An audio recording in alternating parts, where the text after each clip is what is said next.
Next, we have subtraction of decimals. Now we have 29.8 minus 5.73.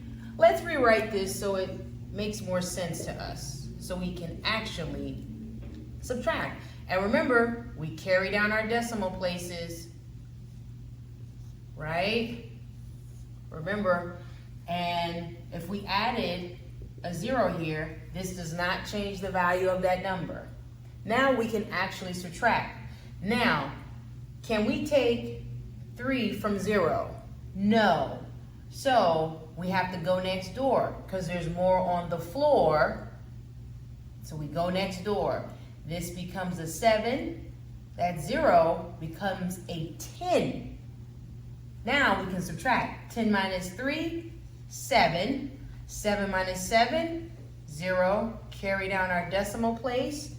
9 minus 5, 4.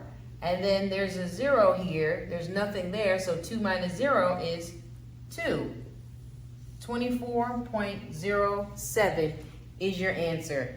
Now we have subtracted decimals.